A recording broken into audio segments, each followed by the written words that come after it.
Swiss A220-300 cockpit landing through fog at Milan Malpensa. Captain, this is insane. We need to divert to Bergamo right now. Marco, trust me. We're landing at Malpensa, and we're landing in the next 4 minutes.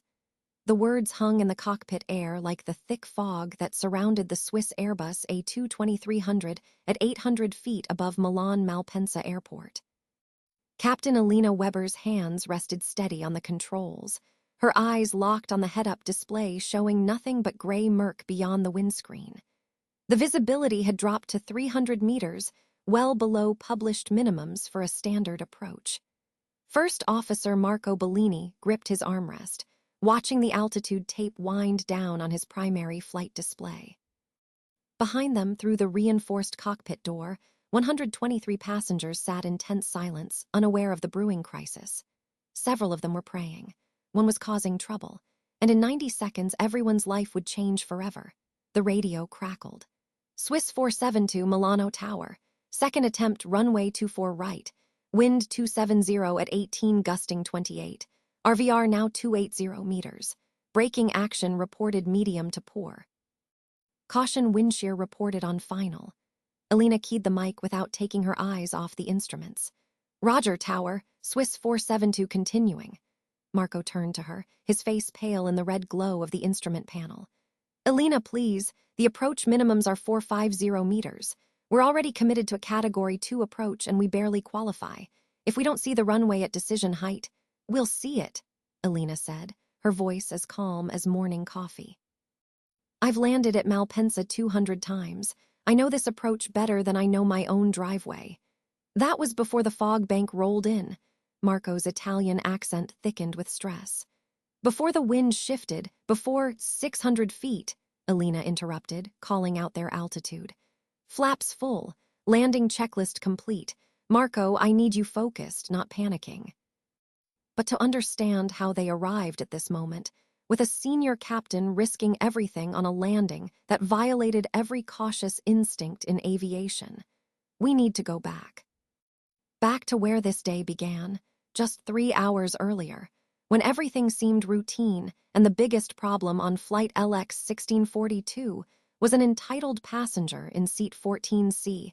It was just another Tuesday morning at Zurich Airport when Captain Elena Weber walked through the crew security checkpoint at 6:47 a.m. The Swiss precision that defined her entire career showed in her appearance.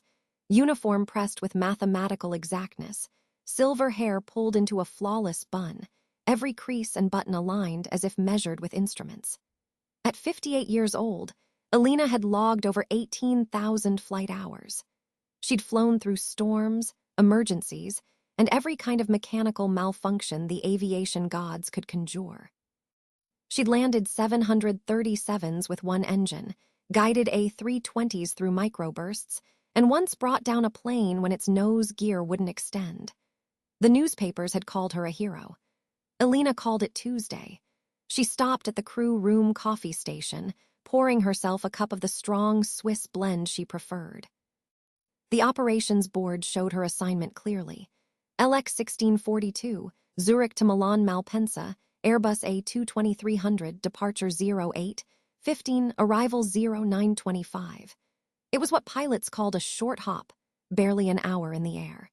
The A220 was one of her favorite aircraft, modern, efficient, with systems so advanced the plane practically flew itself.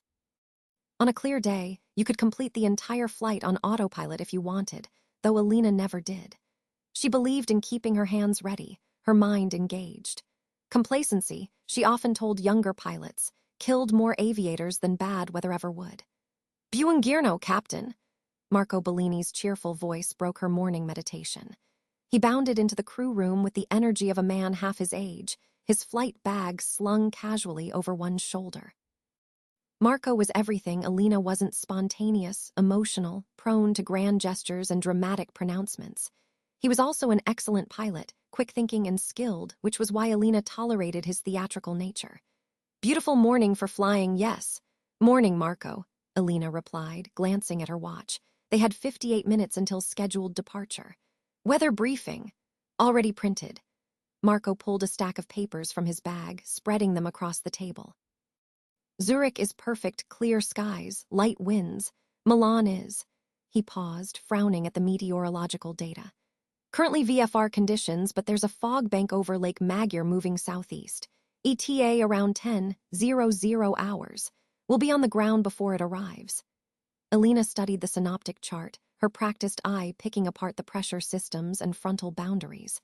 A high-pressure system sat over northern Italy, but its edges were weakening. Fog in the Po Valley wasn't unusual.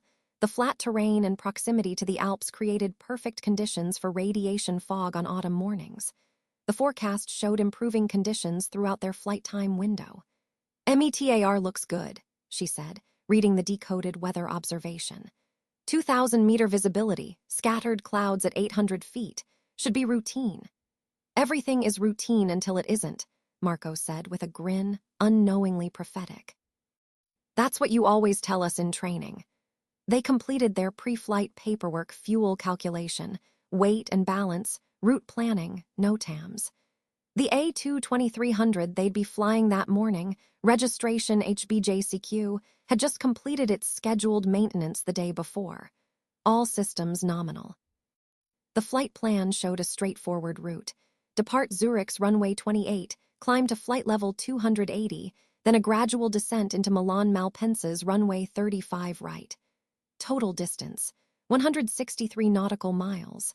On a normal day, they'd spend more time taxiing and climbing than actually cruising. Shall we meet the cabin crew?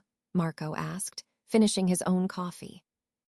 They walked to gate D46 where the morning shift flight attendants were already aboard, preparing the cabin. The lead flight attendant was Anna Zimmermann, a 34-year-old veteran of Swiss International Airlines with a reputation for handling difficult passengers with diplomatic grace. She smiled when she saw Elena. Good morning, Captain Weber. First Officer Bellini. Welcome aboard. Morning, Anna. How's the passenger load looking? Elena asked, stepping into the galley. Anna consulted her tablet. 123 passengers out of 140 capacity, mostly business travelers heading to Milan for meetings. We've got 2 unaccompanied minors, 3 wheelchair assists, and... She lowered her voice. 1 passenger in 14C who's already complained about 3 different things, and we haven't even started boarding. Marco laughed. What time is it? 7:30? How can someone complain before boarding? He called the gate agent about his seat assignment, Anna explained. Then complained that the aircraft looked too small, then demanded to know if we're serving a hot breakfast. Elena had encountered thousands of difficult passengers in her career. In the early days, when she was one of the few female commercial pilots in Europe, she'd faced passengers who refused to fly with a woman at the controls. She'd had men demand to speak to the real captain. She'd endured comments, doubts, and outright hostility, and she'd responded to all of it with the same unshakable professionalism that defined her approach to everything. Difficult passengers were like turbulence, unpleasant but manageable if you stayed calm. We'll keep an eye on it, Elena said. Anything else we should know? Standard load otherwise. Oh, and we have a retired nurse in 14B, lovely woman named Sarah Mitchell. She's traveling to Milan to visit her daughter. Very sweet, very chatty. I suspect she and Mr. 14C are going to have an interesting flight sitting next to each other. Elena nodded and continued her walkthrough to the cockpit. The A220's flight deck was a marvel of modern design. 5 large LCD screens dominated the instrument panel, showing flight management, navigation, and systems data in crisp detail. The side-stick controllers, a feature borrowed from Airbus's design philosophy, sat at each pilot's outer armrest, replacing the traditional center-mounted yokes. Elena settled into the left seat, the captain's position, and began her ritual. Adjust seat height and rudder pedals, verify circuit breakers, check emergency equipment locations, test the oxygen mask. Marco took the right seat and began pulling up the startup checklist on his display. Outside the windows, ground crew positioned the jetway, connected ground power, and started loading baggage. The morning sun climbed higher, painting the Swiss Alps in shades of gold and pink. It was the kind of morning that reminded pilots why they loved flying. At 7:52 a.m., the gate agent's voice came through the intercom. Captain, we're beginning boarding. Roger that, Elena replied. The passengers started filing aboard. Most moved efficiently to their seats. stowing bags and settling in with the practiced ease of frequent flyers. Elena could hear Anna's cheerful greetings echoing through the cabin. The boarding process was like watching a choreographed dance. Everyone had their role. Everyone knew the steps. Then came seat 14C. David Chen was 42 years old, a senior executive at a multinational pharmaceutical company, and a man accustomed to getting his way. He'd built his career on aggressive negotiation tactics and an unwavering belief in his own importance. He wore an expensive charcoal suit, carried a leather briefcase that cost more than most people's monthly rent, and projected the kind of confidence that could easily be mistaken for arrogance, because it was arrogance. He stopped in the aisle at row 14, staring at his seat with visible displeasure. The A220's economy cabin was configured in a 2-3 layout, 2 seats on the left side of the aisle, 3 on the right. Seat 14C was the aisle seat in the 3-seat section, next to 14B where Sarah Mitchell already sat by the window, reading a paperback novel. "This is economy," David said loudly to Anna, who'd followed him down the aisle. "I specifically requested business class." "Sir, I apologize, but this flight doesn't have a business class cabin," Anna explained patiently. The A220 is configured for all-economy service on short European routes. Your seat is actually one of our preferred seats with extra legroom. David made a show of measuring the space with his eyes, clearly unimpressed. "This is unacceptable. I fly business class, always. It's a corporate decision, Captain, effective immediately." Elena left the office in a daze. They hadn't fired her, but they'd taken away a significant part of her job. Cat II approaches were routine in European aviation, especially during autumn and winter. By restricting her from those operations, they were essentially saying she couldn't be trusted despite the investigation, despite her 40 years of experience, despite everything. She called Marco that evening. "They've restricted my Cat II privileges." "What? On what grounds?" "On grounds that David Chen is still complaining and corporate wants to avoid controversy." Marco was quiet for a moment. "Elena, that's wrong.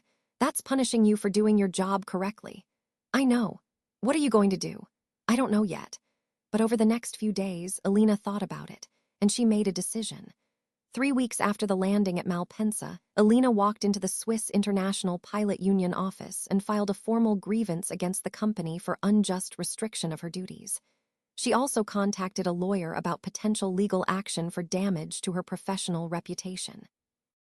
And she did one more thing. She called the reporter from the Swiss newspaper who'd been asking questions about the story. "If you want to write about this," Elena told the reporter, "write the full story, not just one passenger's complaints. Tell people what really happened. Tell them about the investigation that cleared me. Tell them about corporate pressure to apologize for doing nothing wrong. Tell the truth." The article appeared 2 days later in the New Zürcher Zeitung, one of Switzerland's most respected newspapers.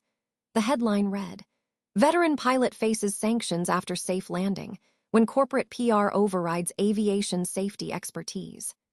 The article laid out the facts: the foggy approach, the successful landing, the passenger complaint, the investigation that found no wrongdoing, and the corporate restriction on Elena's Cat II privileges. It included interviews with aviation experts who supported Elena's decisions.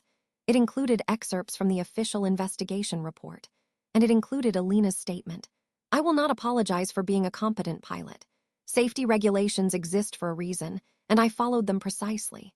If airlines start restricting pilots for doing their jobs correctly, that's when we should all be concerned." The article went viral in aviation circles. Pilot forums discussed it. Social media erupted with support for Elena. The Swiss Pilots Union issued a statement backing her position. Other pilots at Swiss International began speaking up about corporate pressure to prioritize customer satisfaction over operational judgment. And something else happened. Passengers started speaking out. Several people who'd been on that Malpensa flight contacted the newspaper with their own accounts. They described a professional crew, a smooth approach, and a landing they barely felt. Sarah Mitchell, the retired nurse, gave a particularly strong statement. "I've flown for 50 years. That landing was one of the best I've experienced. The pilot should be commended, not sanctioned. This is what happens when one loud voice drowns out everyone else's experience." The public pressure worked. Within a week, Swiss International's executive board held an emergency meeting. They reviewed the entire situation, the investigation findings, Elena's spotless record, the legal exposure from the restrictions, and the growing backlash from both pilots and passengers. They reversed the Cat II restriction. They issued a public statement supporting Elena's professionalism and acknowledging that the restriction had been an overreaction to passenger feedback. They offered Elena a formal apology and compensation for the stress and damage to her reputation. But the story wasn't over yet. Because David Chen was watching all of this unfold, and something unexpected was happening to him. At first, David had felt vindicated by all the attention. Finally, people were taking his complaint seriously. Finally, someone was listening. But as the newspaper articles circulated and the responses poured in, the narrative shifted. People weren't supporting him, they were criticizing him. Comments on social media called him entitled, unreasonable, a Karen who couldn't accept that his fear didn't equal actual danger. Aviation experts explained in detail why the approach had been safe. Pilots from around the world weighed in, describing similar landings they'd conducted in fog. Passengers shared their own experiences, noting that what feels scary to someone unfamiliar with aviation is often routine and safe. David found himself cast as the villain in the story, the demanding passenger who tried to ruin a good pilot's career because he'd been uncomfortable. Friends and colleagues who saw the story started asking questions. His company's corporate communications team suggested he might want to clarify his position to avoid negative association. And slowly, reluctantly, David began to realize something uncomfortable. He might have been wrong. Not about his fear, that had been real. But about his response to it. About his assumption that if he was scared, someone must have screwed up. About his treatment of the crew both during the flight and in the aftermath. He thought about the nurse in seat 14B, Sarah. He'd learned her name from the article. She'd been on the same flight, experienced the same fog, gone through the same approach. But she'd responded with trust and gratitude instead of fear and complaint. What was the difference? The difference, David slowly understood, was perspective. Sarah had life experience that taught her to trust professionals, to distinguish between discomfort and danger, to respond with grace instead of anger. David had spent his career bulldozing through obstacles, demanding his way, never accepting anything less than what he expected. It had worked in business, but it didn't work in every situation. He was sitting in his office late one evening, these thoughts swirling, when he did something he rarely did. He admitted he might be wrong. He opened his laptop and found Captain Elena Weber's email through the public pilot directory. He began typing. Captain Weber, my name is David Chen. I was the passenger in seat 14C on your flight from Zurich to Milan on September 24. I'm writing too. He paused, unsure how to continue. Sorry seemed inadequate. Explanation seemed like excuse-making. What could he say that would matter? Finally, he wrote, Captain Weber, I was wrong. I let my fear during the fog approach turn into anger that I directed at you and your crew. I filed complaints that were unfair and caused you professional harm. I've since read the investigation reports, the expert analysis, and the testimonies from other passengers. I understand now that you conducted that approach safely and professionally, and that my discomfort was due to my own lack of understanding about aviation operations, not any actual danger. I'm sorry for the trouble I've caused you. I'm sorry for the restrictions placed on you because of my complaints. I'm sorry for being the kind of passenger who makes your difficult job even harder. You didn't deserve any of this. If there's any way I can help set the record straight speaking to the airline, making a public statement, whatever you need, please let me know. It won't undo the damage I've caused, but it's the least I can do. With sincere apologies, David Chen, he sent the email before he could second-guess himself. Then he sat back, feeling both relieved and exposed. Admitting fault didn't come naturally to him, but it felt necessary. Elena received the email the next morning. She read it twice, surprised and cautiously moved. Apologies were rare in situations like this. Usually people doubled down, defended their positions, refused to back down. That David Chen had taken the time to acknowledge he'd been wrong was unexpected. She thought about how to respond. Part of her wanted to simply accept the apology and move on. Another part wanted to use this as a teaching moment, not just for Chen, but for everyone who didn't understand what pilots faced. She wrote back, "Mr. Chen, thank you for your email. I appreciate your willingness to reconsider your position. If you're open to it, I'd like to propose something. Meet me for coffee." Let me explain what was happening in the cockpit that morning, walk you through the decision-making, help you understand why the approach was safe. Not to prove I was right, the investigation already did that, but to give you insight into what aviation professionals do every day to keep passengers safe. Sometimes fear comes from lack of understanding. Understanding can help with the fear. Let me know if you're interested. Captain Elena Weber, David agreed immediately. They met 3 days later at a cafe near Zurich Airport. Elena brought her approach charts, weather data from that morning, and a willingness to educate. David brought his questions, his lingering concerns, and a genuine desire to understand. They talked for 2 hours. Elena walked him through every phase of the approach, how the instrument landing system worked, what decision height meant, what runway visual range measured, how Cat II certification functioned. She showed him the weather minimums, explained why 300 meters visibility was safe with proper equipment and training, described the multiple backup systems and safeguards built into modern aviation. "The thing people don't understand," Elena explained, "is that we never rely on a single factor. We have redundant systems, cross-checks, multiple sources of information. If anything had been unsafe that morning, if the visibility had dropped too low, if the equipment had malfunctioned, if the approach had become unstable, I would have gone around immediately. We had a backup plan. We always have a backup plan." "I didn't know any of this," David admitted. "All I knew was that I couldn't see anything and we were still descending. It felt reckless." "I understand. And that's why I wanted to meet with you, because when passengers don't understand the systems and procedures, normal operations can feel dangerous. But the reality is that commercial aviation is extraordinarily safe, precisely because we don't operate on feelings. We operate on data, training, and procedures." David nodded slowly. "I owe you more than an apology. I owe you gratitude. You got everyone safely to Milan in difficult conditions. You did your job extraordinarily well. And I responded by trying to get you in trouble." "You responded out of fear," Elena said gently. "Fear isn't rational, but what matters is what you do after the fear passes. You've acknowledged your mistake. You've learned from it. That takes courage." They parted on good terms. David insisted on paying for the coffee, a small gesture but meaningful. And before they left, he asked one more question. "Captain Weber, would it help if I made a public statement? Explaining that I was wrong, that I misunderstood the situation, that you conducted that flight safely?" Elena considered. "It might. Not for me, the investigation cleared me and the restriction has been lifted, but for other pilots who face similar situations. For passengers who need to understand that their discomfort doesn't equal danger. Yes, I think a statement could be helpful." David worked with the new Zürcher Zeitung to publish a follow-up article. In it, he publicly acknowledged his error, apologized to Captain Weber and the crew, and explained what he'd learned about aviation operations. He wrote, "I made the mistake of assuming my fear was evidence of danger.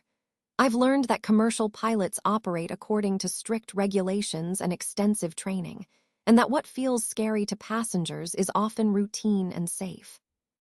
I regret the harm I caused to Captain Weber's reputation and career, and I want to publicly acknowledge that she conducted that flight professionally and safely."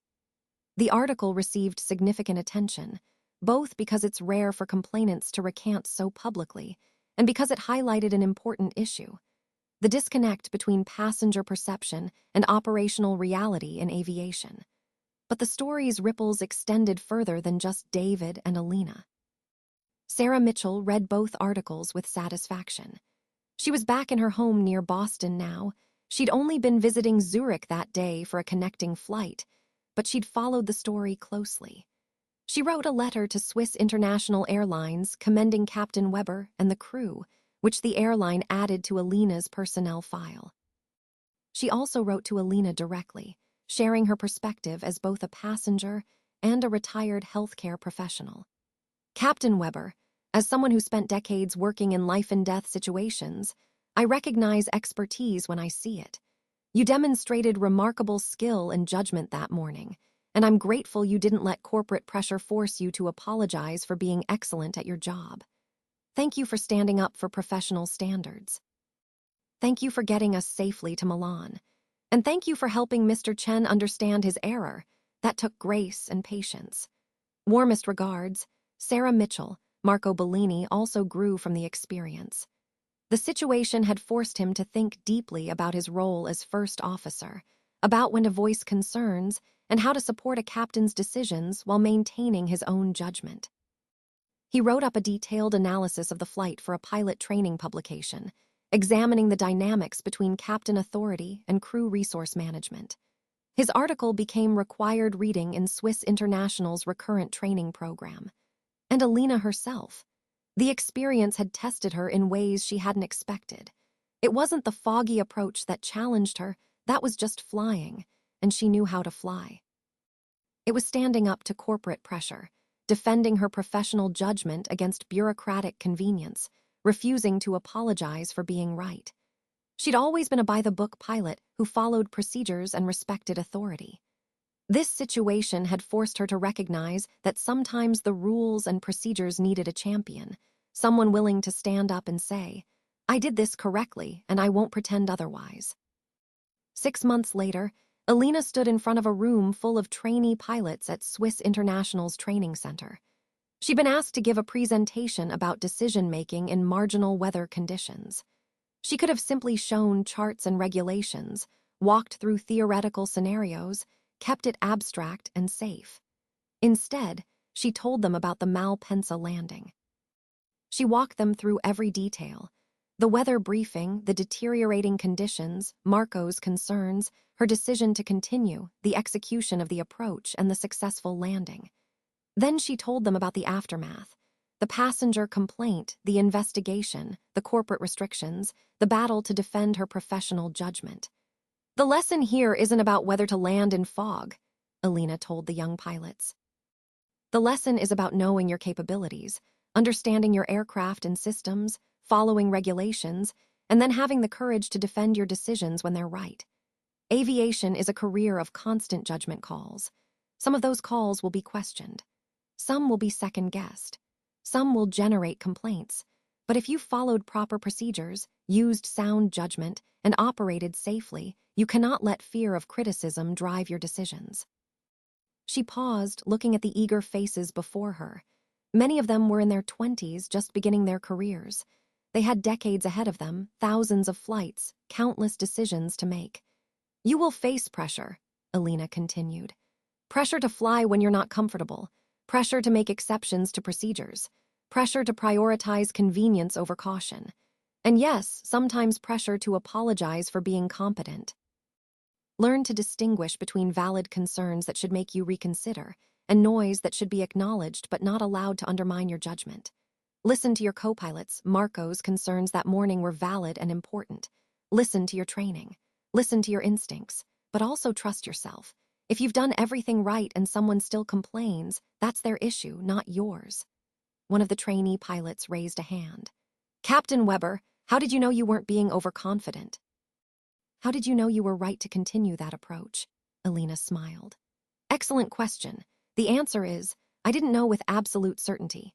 No one ever does. But I had evidence, training, experience, current weather data, aircraft capabilities, crew capabilities, regulatory limits. I had a backup plan if things went wrong. I had a competent first officer monitoring my decisions.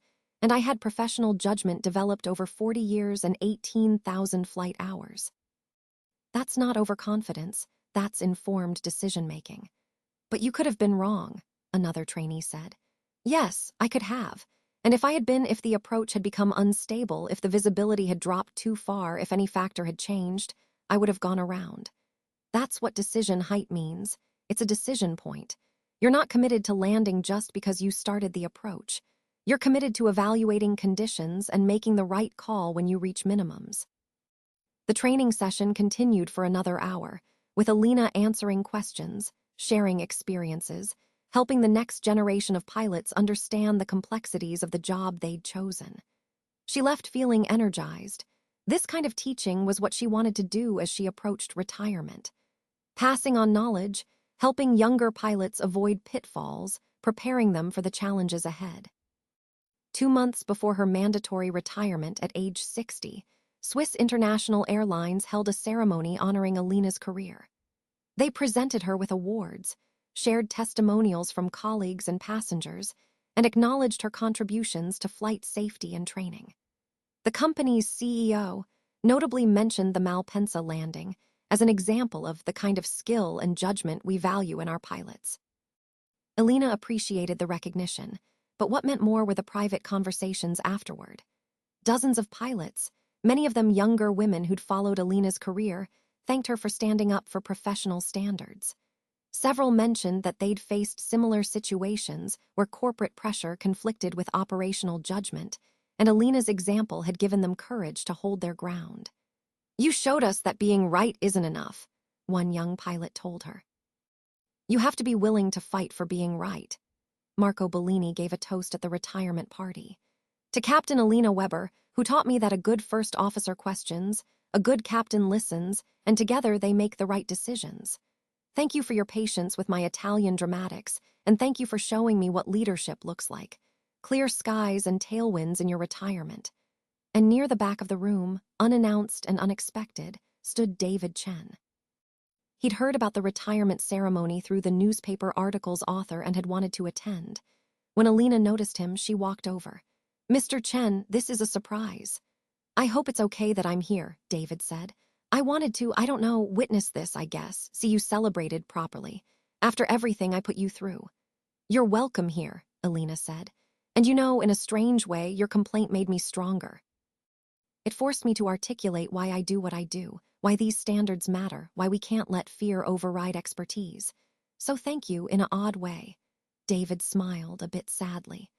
"I learned something too. I learned that being important in a boardroom doesn't make you important everywhere. I learned that treating people with respect matters more than getting your way. I learned that experts deserve trust, not second-guessing." He paused. "I'm trying to be better. It's a work in progress." "We're all works in progress," Elena replied. "That's what life is." They talked for a few more minutes, then David said his goodbyes and left. Elena watched him go, thinking about the unlikely journey they'd both been on, from antagonists to, if not quite friends, at least people who'd learned from each other. Sarah Mitchell had also sent a card, though she couldn't attend from Boston. "Dear Captain Weber," it read, "congratulations on a remarkable career. Thank you for that safe landing in Milan, and thank you for the example you set. We need more people willing to stand up for what's right, especially when it's difficult. Enjoy your retirement, you've earned it. Warmly, Sarah Mitchell. P.S. My grandson was born 3 weeks ago. His name is Thomas, and he's perfect.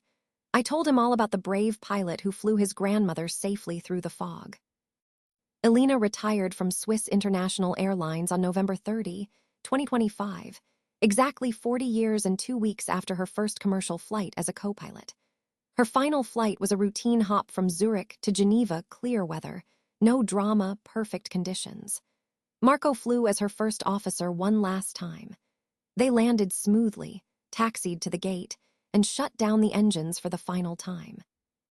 As they walked through the terminal, crew members and airport staff lined the corridor, applauding.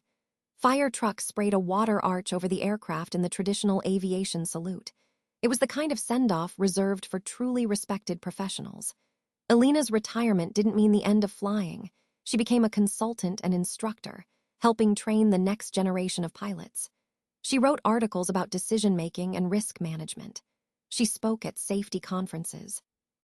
She remained active in the aviation community, sharing her knowledge and experience.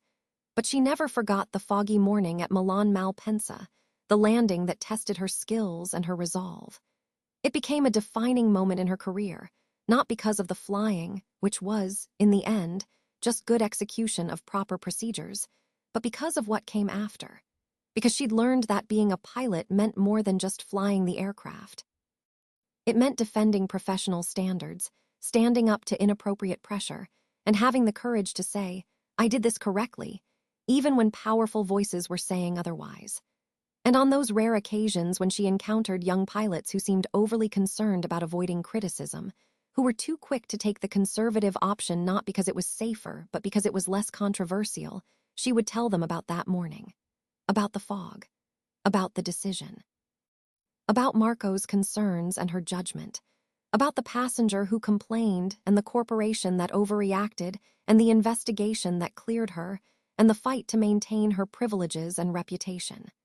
In the end, she would tell them, aviation is about safety first, always. But safety comes from competence and judgment, not from avoiding any situation that might be questioned. If you follow the rules, use proper procedures, maintain your skills, and make informed decisions, then stand behind those decisions. Don't apologize for being good at your job. The world needs pilots who are both skilled and confident in their skills. Be that pilot. The story of Swiss Flight 1642's landing at Milan Malpensa became something of a legend in Swiss aviation circles. Not the dramatic fog approach itself, that was just another day's work for skilled pilots, but the aftermath. The way one passenger's misunderstanding had sparked a corporate overreaction. The way one captain had stood firm in defense of professional standards. The way the truth had eventually prevailed, but only because people fought for it. It became a case study in crew resource management classes. How should Marco have expressed his concerns? How should Elena have weighed them? What's the right balance between captain authority and first officer input? It became a case study in corporate management classes. How should airlines balance customer satisfaction with operational judgment? When should they back their employees, and when should they accommodate complaints? It became a case study in aviation psychology. How does fear distort perception? Why do passengers sometimes mistake normal operations for danger? How can the industry better educate the public about what's actually safe versus what just feels scary? And for David Chen, it became a permanent reminder of the person he'd been and the person he was trying to become. He never did switch to Lufthansa. He continued flying Swiss International, and whenever he encountered fog or weather challenges, he would remember Captain Weber's explanation. We have systems, training, and procedures. We don't fly on hope or luck. We fly on competence. And he would relax into his seat, trusting the professionals in the cockpit. He also made other changes. He started treating service workers, flight attendants, restaurant servers, hotel staff with more respect and patience. He caught himself when he felt the urge to complain about minor inconveniences. He thought before demanding things, before asserting his importance, before letting frustration turn into rudeness. It wasn't always easy. Old habits lingered, but he tried. One day, about a year after the Malpensa incident, David was on another flight, this time from New York to Zurich. They encountered severe turbulence over the Atlantic, the kind that has overhead bins popping open and passengers gasping. The woman next to him was terrified, white-knuckling her armrest. "It's okay," David found himself saying. "This is uncomfortable, but the pilots are trained for this. The aircraft is designed for this. We're safe." "How do you know?" she asked, her voice shaking. "Because I've learned to trust the professionals," David replied. "They do this every day. They wouldn't be flying if it wasn't safe." The woman relaxed slightly, reassured by his confidence, and David realized how far he'd come from the passenger who'd let fear turn into accusation to someone who could help calm another passenger's fears. After they landed safely in Zurich, the woman thanked him. "You helped me feel safe," she said. "Someone once helped me understand the difference between feeling unsafe and actually being unsafe," David replied. "I'm just passing it along." Marco Bellini continued flying with Swiss International, eventually upgrading to captain himself 5 years after the Malpensa incident.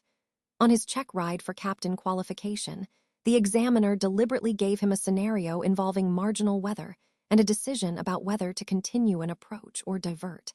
"What's your decision, Captain?" the examiner asked. Marco thought about that foggy morning with Elena, about her confidence and his concern, about the balance between caution and capability.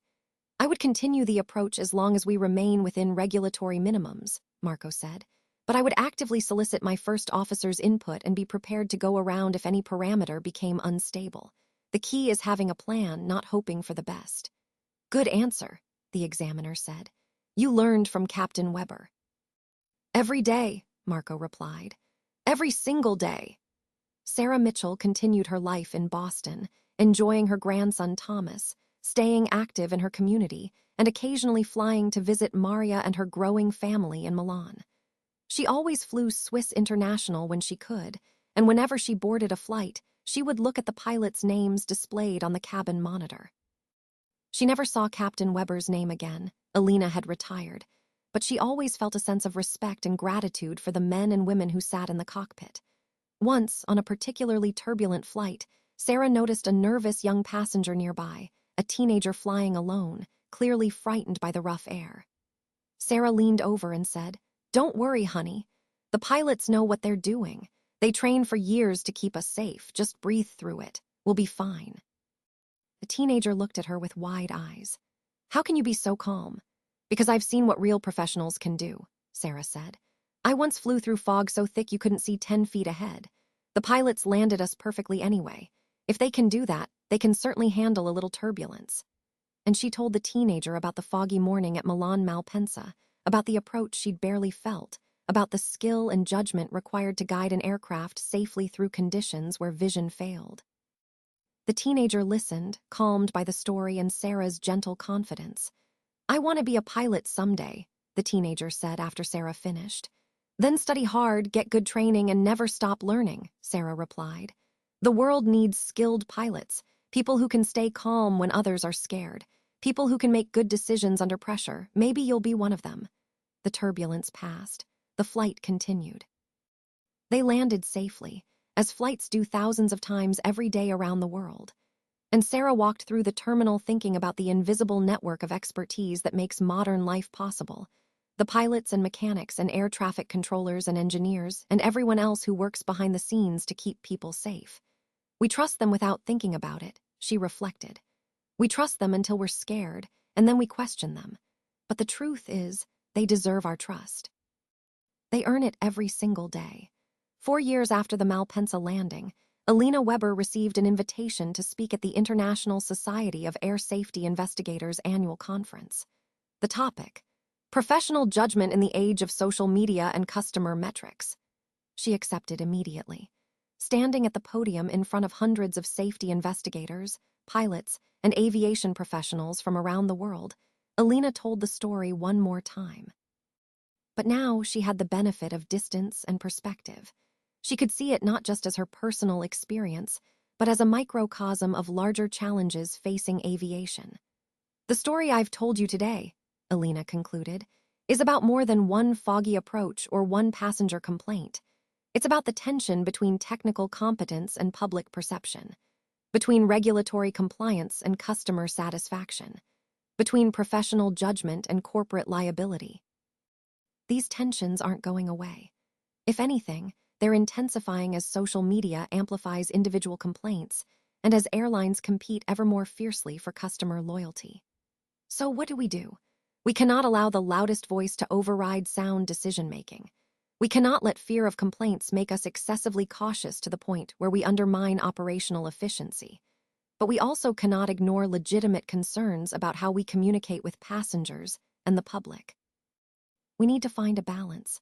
My suggestion: better education for passengers about how aviation works, transparency about our procedures and safeguards, more public discussion of safety culture and risk management.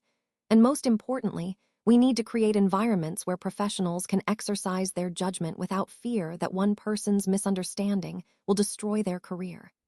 Aviation is the safest form of transportation ever invented. That didn't happen by accident. It happened because skilled professionals made good decisions, day after day, flight after flight, year after year. Let's make sure we're supporting those professionals, not undermining them. Let's celebrate competence, not punish it. Let's trust expertise, not bow to the loudest complaint. The conference attendees gave her a standing ovation. Afterward, dozens of people approached her pilots who'd faced similar situations, investigators who'd seen good decisions punished by corporate overreaction, safety experts who appreciated her willingness to speak openly about these tensions.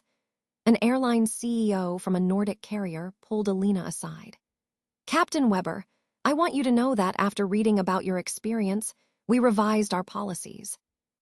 We now have explicit protections for pilots who make decisions within regulatory limits, even if those decisions generate customer complaints. We back our professionals. Your story helped make that happen." Elena felt a wave of satisfaction. If her experience had led even one airline to adopt better policies, then everything, the stress, the investigation, the fight with corporate had been worth it. That evening, after the conference sessions ended, Elena sat in her hotel room and opened her laptop. She began writing a memoir, tentatively titled 40 Years Forward, Lessons from a Life in Aviation. She wanted to capture not just the Malpensa story, but her entire career, the challenges of being a female pilot in a male-dominated field, the evolution of aviation technology, the close calls and near misses that taught her invaluable lessons, the joy of flight that never quite faded even after thousands of hours. She wrote late into the night, the words flowing easily. And as she wrote, she realized that the foggy landing at Milan Malpensa, for all the stress and controversy it had caused, had become one of the most meaningful experiences of her career. Not because of the flying itself, she'd made harder landings in worse conditions, but because it had forced her to articulate and defend principles she'd always believed in but never had to fight for. Sometimes we don't know what we truly believe until those beliefs are challenged. Sometimes we don't know our own strength until we're forced to stand alone. Sometimes the hardest fights aren't against external obstacles, but against the pressure to compromise our standards for convenience. Elena had stood her ground. She'd defended her profession. She'd taught others through her example, and in doing so, she'd become more than just a skilled pilot. She'd become an advocate for professional integrity, a voice for sound judgment over reactive policy-making, a reminder that expertise matters and should be respected. Years later, when the memoir was published, it became required reading in many aviation programs. Students would read about the Malpensa landing and discuss the ethical dimensions. When should you defer to authority? When should you challenge it? How do you balance individual judgment with collective wisdom? What's the difference between confidence and arrogance? There were no easy answers to these questions. Aviation, like life, was complicated. But Elena's story offered a framework. Know your capabilities, follow proper procedures, maintain your skills, make informed decisions, listen to others, but ultimately trust yourself and have the courage to defend your decisions when they're right. On a clear spring morning 10 years after the Malpensa landing, Elena Weber stood at the edge of a small airport in rural Switzerland, watching a young woman, a former student, conduct her first flight as a newly licensed private pilot. The student pilot executed a perfect landing, the small Cessna touching down smoothly on the grass runway. After securing the aircraft, the young woman ran over to Elena, her face glowing with excitement. "I did it! I actually did it!" "You did indeed," Elena said, smiling. "How did it feel?" "Scary, amazing, like nothing else in the world. I can't believe I'm actually a pilot now." "You've earned it. You trained hard, you studied, you learned. Now comes the real learning. Every flight will teach you something. Stay humble, stay curious, and always, always trust your training."